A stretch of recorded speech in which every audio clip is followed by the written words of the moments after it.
По факту нарушения требований закона о защите конкуренции ингушским УФАС России вынесено 15 постановлений на сумму 575 тысяч рублей. Из них взыскано 165 тысяч. Только за второй квартал текущего года возбуждено 3 дела о нарушении антимонопольного законодательства. Одно дело в отношении администрации города Магаз за передачу имущества котельной без проведения торгов.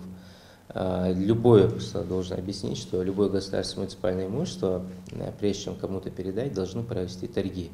Ни один орган власти, орган публичного правообразования не имеет права на свое усмотрение кому бы то ни было, хотя бы даже если это будет его подведомственное учреждение, им просто так взять передать. И 2 дела возбуждены в отношении города Малгобек за нарушение при проведении торгов по аренде земельных участков.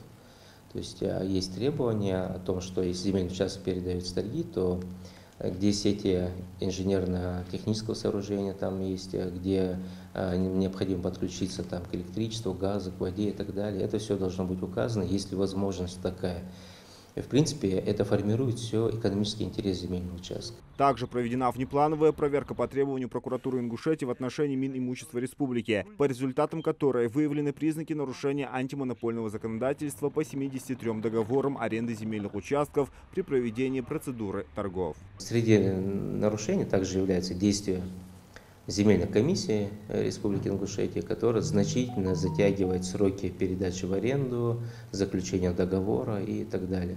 Нарушения ингушским УФАС России стабильно выявляются и по рекламе. Так, выдано 2 предписания и вынесено 2 решения по данным фактам. По рекламе у нас продолжается ежегодно по 5-6 нарушений выявляется со стороны медицинских организаций, которые дают рекламу. Почему-то упорно не хотят писать о противопоказаниях.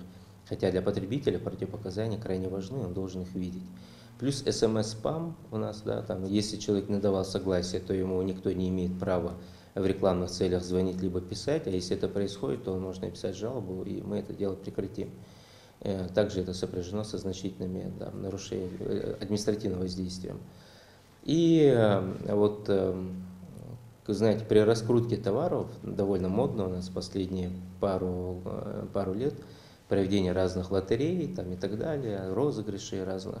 И там тоже происходит нарушение. Закон о рекламе он четко говорит, что должно быть в рекламе, что должны быть сроки, когда это все происходит, 1, 2, 3 место там, и так далее. За второй квартал этого года управлением было рассмотрено 14 жалоб и обращений при осуществлении закупок в сфере закона о контрактной системе. По итогам рассмотрения 11 жалоб и обращений были признаны частично или полностью обоснованными, а 3 необоснованными. В основном нарушения происходят по ограничению количества участников торгов, это неправильное описание КТРУ, то есть это объект закупки неправильно описывается, неправильные его характеристики указываются, чрезмерно указывается, излишние. Все это вместе приводит к тому, что у нас ограничится количество поставщиков. Зачастую он сводится только к одному единственному участнику. На что при поступлении жалобы, естественно, выдаем предписание о внесении изменений в документацию, и вот все эти нарушения, они из документации исключаются.